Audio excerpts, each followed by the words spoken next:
سواء بيننا وبينكم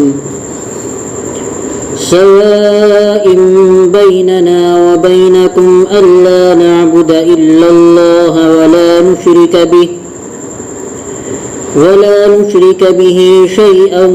ولا يتخذ بعضنا بعضا أربابا من دون الله فإن تولوا فقولوا اشهدوا بأننا مسلمون.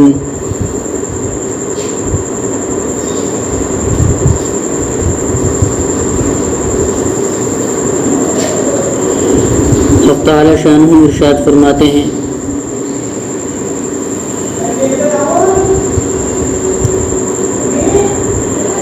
آپ کہہ دیجئے اے اہل کتاب، تم اس بات کی طرف آ جاؤ جو ہمارے اور تمہارے درمیان برابر ہے، یعنی یہ کہ ہم صرف اللہ کی عبادت کریں اور اس کے ساتھ کسی کو شریک نہ ٹھہرائیں، اور ہم میں سے بعض کو اللہ کو چھوڑ کر معبود نہ بنائیں۔ پھر اگر یہ لوگ روگردانی کریں تو آپ کہہ دیجئے کہ تم گواہ رہو کہ ہم مسلمان ہیں، توحید پرست ہیں۔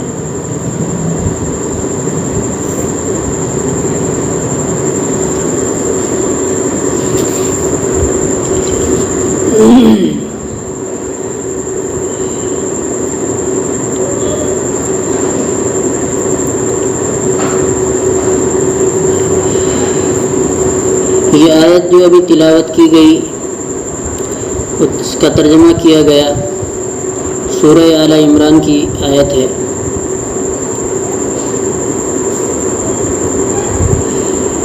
اس میں اللہ رب العزت نے اپنے نبی رسول محمد الرسول اللہ صلی اللہ علیہ وسلم کو مخاطب بنا کر یہ بات ارشاد فرمائی ہے کہ آپ اہل کتاب سے بات کریں اور اس سلسلے میں ان سے گفتگو کریں اور ان کو دعوت دیں کہ ہمارے اور تمہارے درمیان جو مشترکہ باتیں ہیں، یعنی وہ امور جن کو ہم بھی مانتے ہیں اور تم بھی مانتے ہو، ان پر ہم لوگ متحد ہو جائیں، ان باتوں کو سامنے رکھ کر ہم آپس میں اتفاق اور اتحاد پیدا کریں۔ اور وہ باتیں کیا ہیں؟ ان میں سب سے بنیادی بات یہ ہے کہ ہم صرف اور صرف اللہ تعالیٰ کو مانتے ہیں، اور تم بھی اس بات کے قائل ہو کہ لائق عبادت صرف اللہ تعالیٰ کی ذات ہے۔ اللہ تعالیٰ ہی نے اس جہان کو، اس عالم کو وجود بخشا ہے، وہی تمام سلطنتوں کے مالک ہیں اور وہی تمام طاقتوں کے اور تمام خزانوں کے مالک ہیں۔ یہ تمام باتوں کو، یعنی خدا تعالیٰ کی توحید کو، اس کی ذات اور صفات کو، اس کی یکتائی کو اور بے مثلی کو تم لوگ مانتے ہو اور اس کا اقرار کرتے ہو۔ اہل کتاب سے خطاب ہے اور ہم لوگ بھی توحید کے قائل ہیں، تو یہ بات وہ ہے کہ ہمارے اور تمہارے درمیان مشترک ہے۔ لہٰذا جب یہ بات ہمارے اور تمہارے درمیان مشترک ہے، اس بات کو مان کر تم ہمارے ساتھ آؤ، اور اس کے بعد جو وہ پیغام جو صرف ہمارے پاس ہے اس کے اندر غور کرو۔ یعنی اللہ رب العزت نے جو قرآن کلام پاک اپنے نبی آخر الزمان محمد الرسول اللہ صلی اللہ علیہ وسلم پر نازل فرمایا ہے، اس کے اندر غور کرو۔ دراصل نبی کریم صلی اللہ علیہ وسلم کی بعثت سے پہلے اس پورے عالم میں، پوری دنیا میں ضلالت اور گمراہی اور ہر طرح کی برائی پھیلی ہوئی تھی، چونکہ زمانہ نبوت اور رسالت کو گزرے ہوئے تقریباً 550 برس ہو چکے تھے۔ حضرت عیسیٰ علیہ السلام کا زمانہ اور آپ صلی اللہ علیہ وسلم کے زمانے میں جو درمیانی مدت ہے اس کی مقدار تقریباً 550 سال ہے۔ عیسیٰ علیہ السلام جب اس دنیا سے جا چکے اور اس کے بعد بیچ میں ایک لمبا وقفہ ہوا، ایک مدت گزر گئی اور بیچ میں کوئی نبی نہیں آیا، تو اس درمیانی مدت میں جو مذاہب تھے، آسمانی مذاہب یہود اور نصارہ کے، یعنی موسیٰ علیہ السلام کو ماننے والے لوگ اور عیسیٰ علیہ السلام کو ماننے والے لوگ، ان کے جو اصلی مذہب تھا ان کے اندر عقائد کے لحاظ سے بھی بگاڑ آیا، احکام کے لحاظ سے بھی بگاڑ آیا اور عملی فساد ان کے اندر پیدا ہو گیا، اور آہستہ آہستہ عبادت کی جو شکل تھی وہ بدل کر گمراہی کی شکل پیدا ہونے لگی، حتیٰ کہ جب ایک زمانہ گزر گیا تو جو اصل عبادت خدا تعالیٰ کی ہونی چاہیے تھی اور جو احکام تھے پرانی شریعتوں کے اندر، وہ آہستہ آہستہ ہو کر سب مسخ ہو گئے۔ عیسیٰ علیہ السلام جو کتاب لے کر آئے تھے انجیل، اس کے اندر ان لوگوں نے تحریف کی اور اس کے احکام کو مسخ کر دیا۔ یہودیوں نے بھی یہی کام کیا کہ موسیٰ علیہ السلام جو شریعت لے کر آئے تھے یعنی توریت کی شکل میں، اس کے اندر ان لوگوں نے خرد برد کی اور اس کے احکام کو رد و بدل کیا اور تحریف کی۔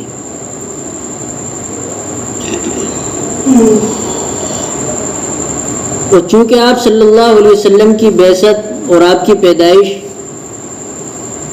جزیرۃ العرب کی اور مکہ معظمہ کی ہے، جو ایک خاص علاقہ ہے جزیرۃ العرب کا، اس علاقے میں بسنے والی جو قوم تھی کفار مکہ اور قریش مکہ، یہ لوگ تو پہلے ہی سے آسمانی مذاہب سے بہت دور تھے،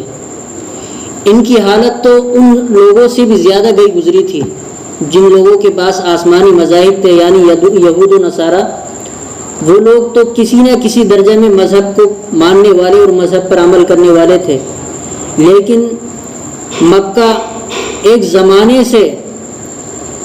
اسماعیل علیہ السلام کی اولاد ہیں، چونکہ مکہ میں بسنے والے لوگ، اور اسماعیل علیہ السلام کی اولاد میں کوئی نبی نہیں آیا تھا اب تک، تو یہ لوگ نبوت اور رسالت کے زمانے سے بہت دور ہو چکے تھے۔ اس وجہ سے ان کے اندر بہت خرابیاں آئیں اور یہ بت پرستی میں مبتلا ہوئے۔ تو اللہ رب العزت نے جب یہ دیکھا کہ اس پوری سرزمین پر، پورے عالم میں ضلالت اور گمراہی پھیل چکی اور چھا چکی ہے، تو اب ضرورت ہوئی کہ پھر اپنے آخری پیغام کو بھیج دیا جائے اور اپنے آخری رسول کو رہبر اور امام بنا کر بھیج دیا جائے۔ چنانچہ سب سے آخر میں اللہ رب العزت نے اپنے آخری نبی کو اپنا آخری کلام قرآن شریف دے کر بھیجا۔ لیکن وہ قوم جو مکہ میں آباد تھی،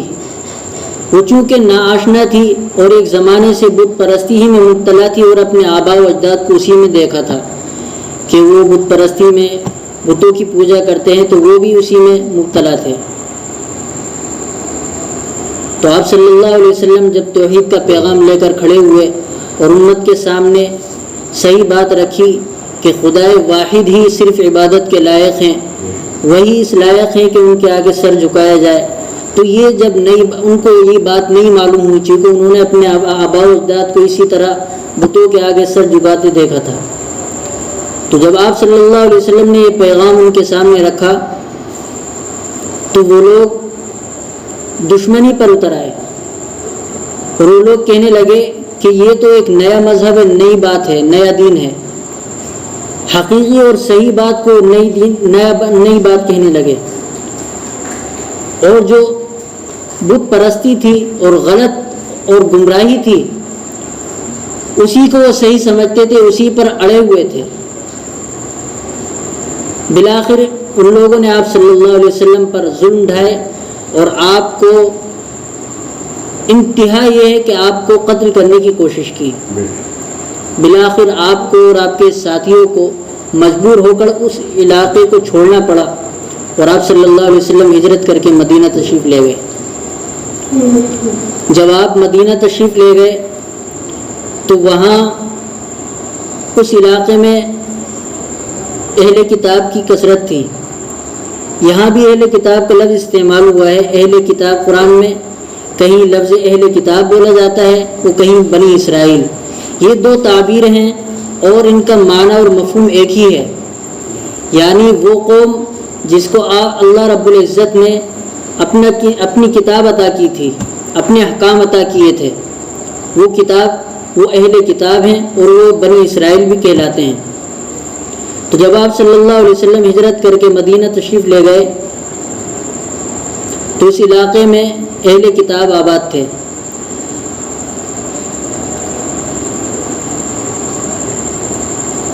تو اللہ رب العزت نے اپنے نبی کو حکم فرمایا کہ آپ ان اہل کتاب کو دعوت دیجیے، اور دعوت کا طریقہ بتلا دیا کہ دعوت کا یہ طریقہ آپ اپنائیں کہ اولاً ان باتوں کو ان کے سامنے رکھیں کہ جو باتیں ہمارے اور ان کے درمیان مشترک ہیں، تاکہ جب وہ باتیں ہمارے اور ان کے درمیان جو باتیں مشترک ہیں، جب وہ باتیں ان کے سامنے آئیں گی تو ایک مناسبت پیدا ہو جائے گی، اور مناسبت پیدا ہوگی تو آپسی عداوت بھی ختم ہوگی اور بات سننے کے لیے تیار ہوں گے، اور بات سنیں گے تو پھر انشاءاللہ قبول کرنے کی بھی صلاحیت پیدا ہوگی. تو اس لیے یہ طریقہ اپنانے کے لیے کہا گیا. اور چونکہ یہ یہود اور نصارہ اپنی آسمانی کتابوں سے اس درجے واقف نہیں تھے، ان کے علماء جو جیسا فتویٰ چاہتا تھا صادر کرتا تھا، جو جیسا فتویٰ چاہتا تھا بتا دیا کرتا تھا. ان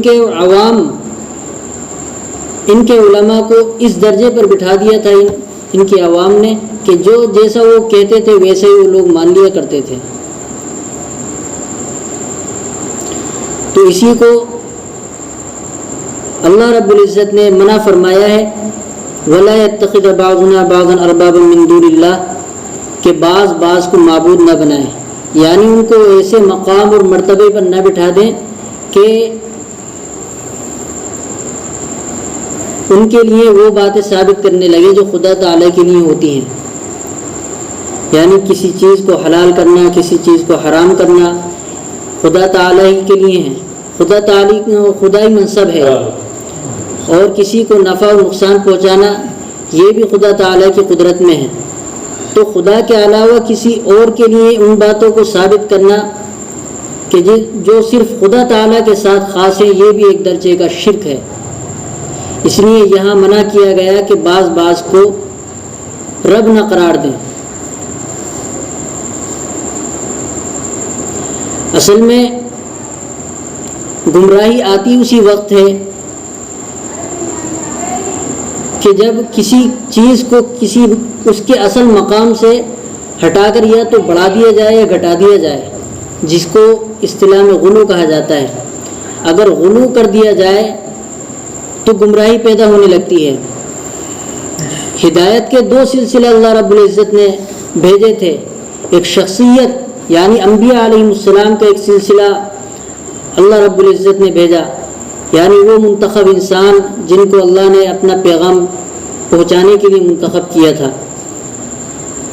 اور ساتھ ساتھ ان کو اپنی کتابیں دی.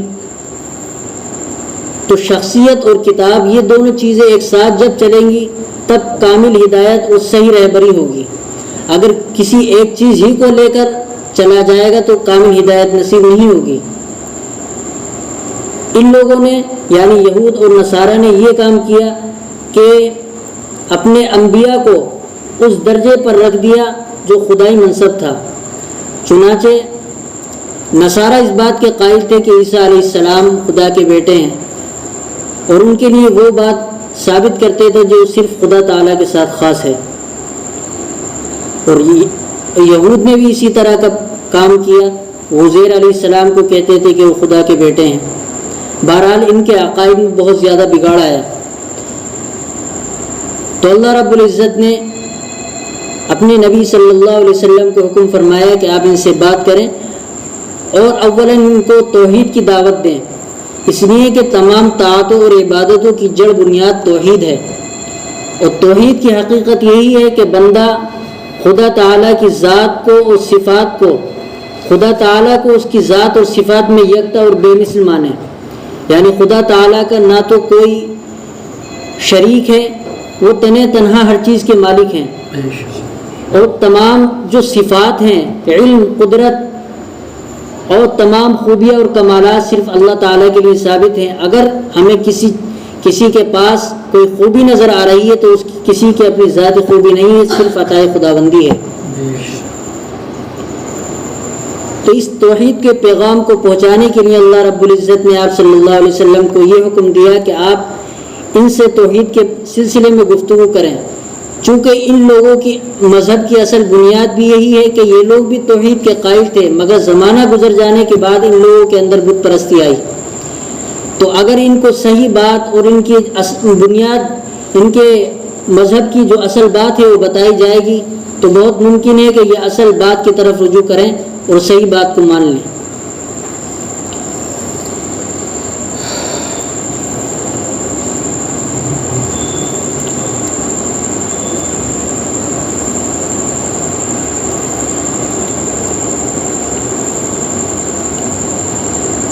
اسی سے بہت اہم اصول دعوت کا یہ معلوم ہوا کہ اگر ہمیں کسی فرقے سے، کسی جماعت سے گفتگو کرنی ہے جس کے عقائد و نظریات ہم سے مختلف ہیں، ہمارے عقائد و نظریات الگ اور ان کے عقائد و نظریات الگ ہیں، اور ہم ان کو دعوت دینا چاہتے ہیں، تو سب سے پہلی چیز یہ ہے کہ ہم ان سے گفتگو کرنے سے پہلے ان کے سامنے وہ باتیں رکھیں جو ہمارے ان کے درمیان مشترک ہیں۔ ہم ان سے وہ باتیں کریں جن کو وہ بھی مانتے ہیں اور ہم بھی مانتے ہیں۔ آج دنیا میں بہت سے فرقے ہیں، بہت سی جماعتیں نئی نئی وجود میں آ رہی ہیں۔ اگر ہمیں ان کو صحیح رخ پر لانا ہے تو مصلحت کے طریقے پر ہم ان سے گفتگو کریں گے، اور وہ طریقہ یہی ہے جو یہاں ارشاد فرمایا گیا ہے، جس کا اللہ رب العزت نے اپنے نبی کو حکم فرمایا کہ ہم وہ طریقہ اپنائیں جس طریقے کا یہاں حکم دیا گیا، کہ ان کے سامنے وہ مشترک باتیں رکھی جائیں جن کو ہم لوگ بھی مانتے ہیں، ہمارے عقائد بھی وہی اور ان کے عقائد بھی وہی۔ مثال کے طور پر آج کے زمانے میں ہمارے قرب و جوار، ہمارے علاقے میں ہمارے مسلمان بھائی ہیں، لیکن عقائد میں ہم سے کچھ اختلاف رکھتے ہیں، نظریات میں انہیں ہم سے کچھ اختلاف ہے، لیکن اگر بنیادی اعتبار سے دیکھا جائے تو ہمارے ان کے درمیان بہت سی باتیں وہ ہیں جو مشترک ہیں۔ قرآن ہم بھی مانتے ہیں، وہ لوگ بھی مانتے ہیں، نبی آخر الزماں کو ہم بھی مانتے ہیں، وہ لوگ بھی مانتے ہیں، نماز 5 ہیں، ہم لوگ بھی نماز 5 پڑھتے ہیں، وہ لوگ بھی نماز 5 پڑھتے ہیں۔ تو بنیادی جو عقائد ہیں ہمارے بھی وہی ہیں، ان کے بھی وہی ہیں۔ تو اگر ان سے کبھی گفتگو کی نوبت آئے تو یہی جو مشترک باتیں ان کے سامنے رکھی جائے کہ بھائی جو اصل بنیادی عقائد ہیں، جو اصل دین کی باتیں ہیں وہ تو ایک ہی ہیں، لیکن 2-4 باتوں کو، 2-4 مسائل کو لے کر ہم آپس میں اس قدر دوری پیدا کریں، اس قدر آپس میں اختلاف کرنے لگے تو یہ کوئی اچھی بات نہیں ہے۔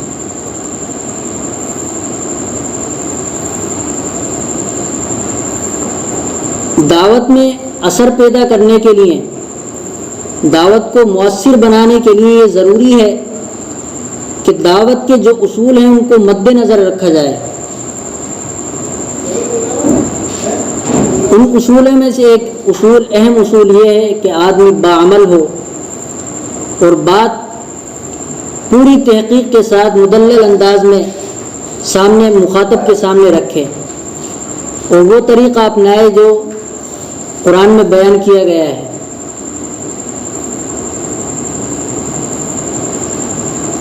وَجَادِلْهُمْ بِالَّتِي هِيَ أَحْسَنُ، کہ آپ ان سے مناظرہ کریں اور بحث کریں اس انداز پر، اس طریقے پر جو بہتر ہو، یعنی مخاطب کو اس سے تکلیف بھی نہ ہو، ایسا طریقہ نہ اپنائے کہ مخاطب کو اس سے تکلیف ہونے لگے۔ قرآن کے اندر جو علوم بیان کیے گئے ہیں وہ لامحدود علوم ہیں، انسان کی طاقت کے باہر ہے کہ ان تمام علوم کا احاطہ کر سکے، لیکن پھر بھی موٹے موٹے جو علوم محدثین نے بیان فرمائے ہیں ان کو شاہ ولی اللہ علیہ الرحمہ نے اپنی ایک کتاب میں بیان فرمایا ہے کہ وہ 5 علوم ہیں.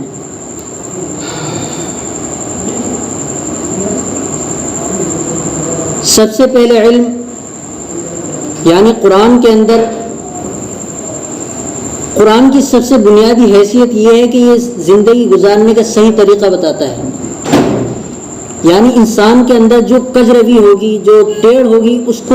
درست اور صحیح کرنے کے لیے اللہ رب العزت نے اس کلام کو نازل کیا ہے. انسان کی جو اصل فطرت ہے اس اصل فطرت پر لانے کے لیے اس قرآن کو اللہ رب العزت نے نازل کیا ہے. انسان کی اصل فطرت یہ ہے کہ یہ بندہ محض ہے. اللہ رب العزت نے اس کو صرف اپنی بندگی کے لیے پیدا کیا ہے. اس کے اندر اگر کہیں ٹیڑھ آتی ہے، کہیں کجی آتی ہے، تو اس کو ختم کرنے کے لیے یہ احکام اللہ رب العزت نے دیے ہیں. اب ان علوم کی مختلف قسمیں ہیں. اگر عقائد میں بگاڑ آتا ہے تو عقائد کی سلسلے کی جو آیتیں ہیں ان کو سامنے رکھ کر عقائد کو درست کیا جائے گا. اور اگر عملی فساد ہے، عمل کے اندر بگاڑ ہے، تو جو احکام عمل کے تعلق سے بیان کیے گئے ہیں ان کو سامنے رکھ کر عملی فساد کو دور کیا جائے گا. اور اگر عقائد بھی درست ہیں، اعمال بھی درست ہیں، لیکن غفلت ہے، تو اس کے لیے تذکیر کی آیتیں بیان کی گئی ہیں. کہیں اللہ رب العزت نے نعمتوں کا تذکرہ فرمایا ہے، کہیں پچھلی قوموں کا تذکرہ فرمایا ہے کہ ان کے اوپر کیسے سخت قسم کے عذابات آئے. تو یہ ساری چیزیں اس لیے ہیں کہ پورا ایک کامل مکمل انسان، کامل بندہ بن جائے.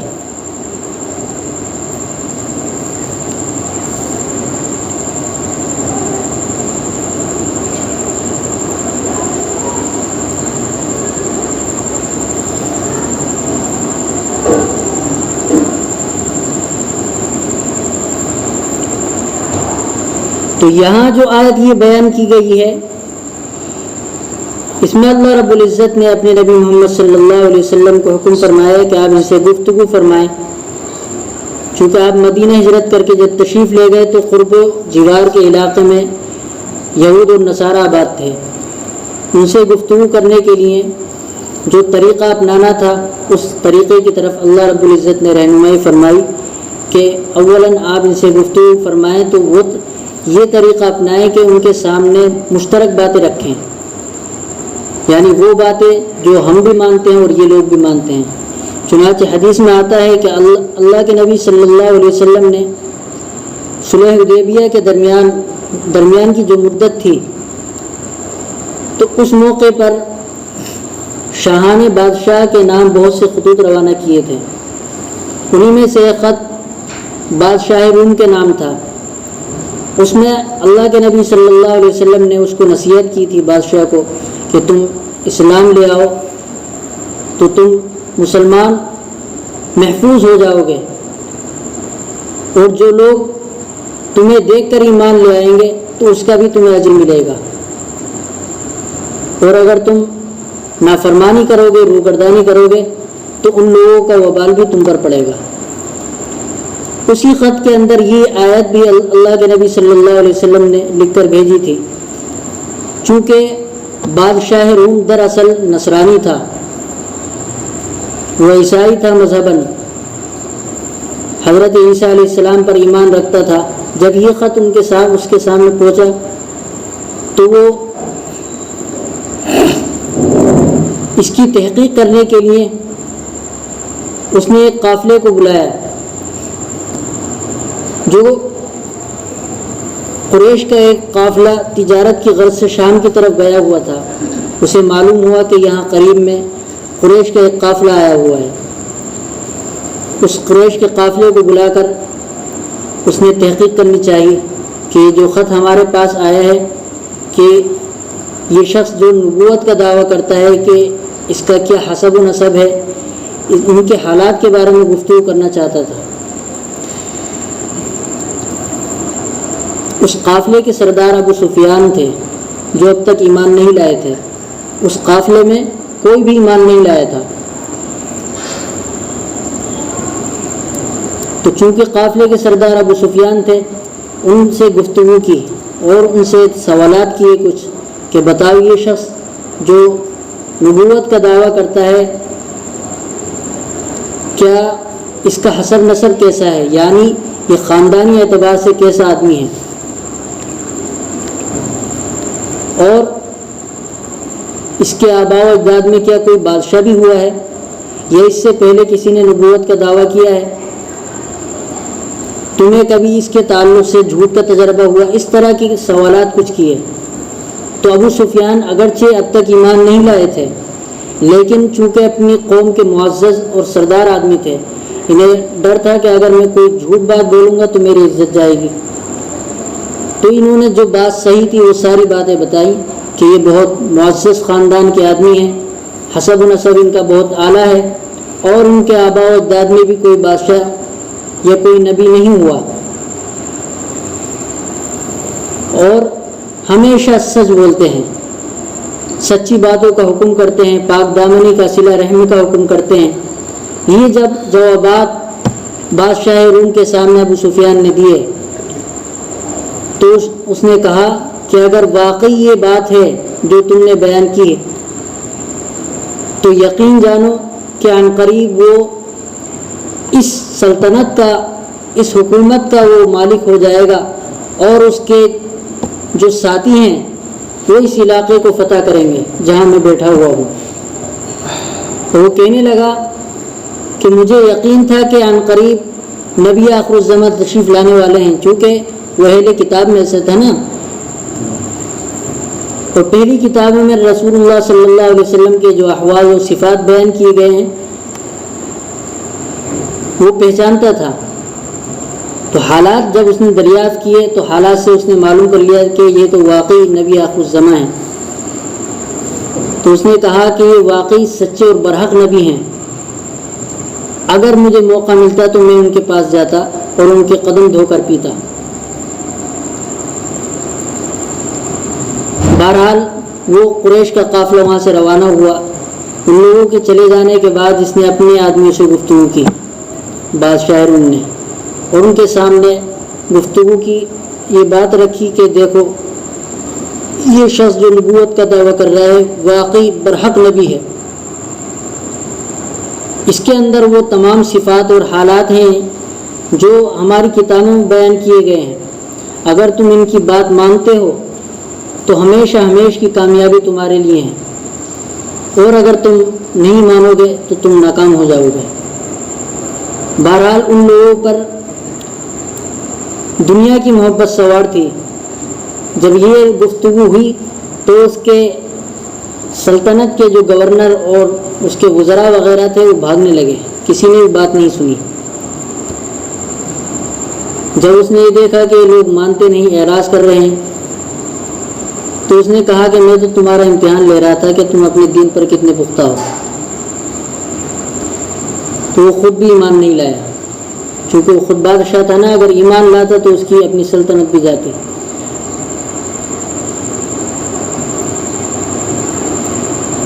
تو بہرحال خلاصہ کلام یہ ہے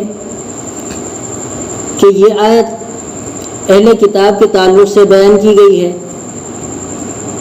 جس میں طریقہ دعوت بیان کیا گیا کہ اہل کتاب سے گفتگو کی جائے تو کس انداز پر کی جائے۔ اس سے اہم اصول معلوم ہو گیا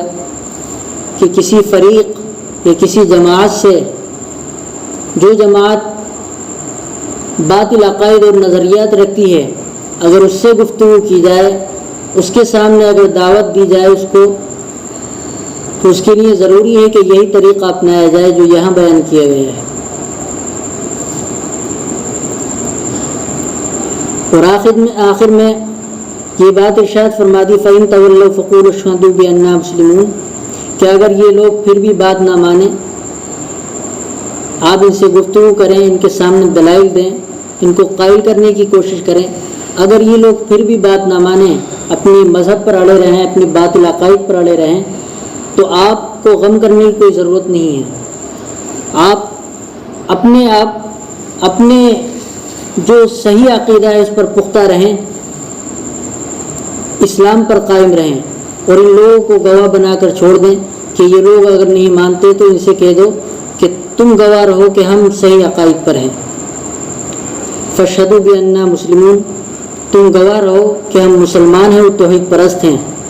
ہم صرف اس بات کے قائل ہیں کہ اللہ تعالیٰ ہی صرف عبادت کے لائق ہیں، ان کے علاوہ کوئی اور عبادت کا مستحق نہیں ہے۔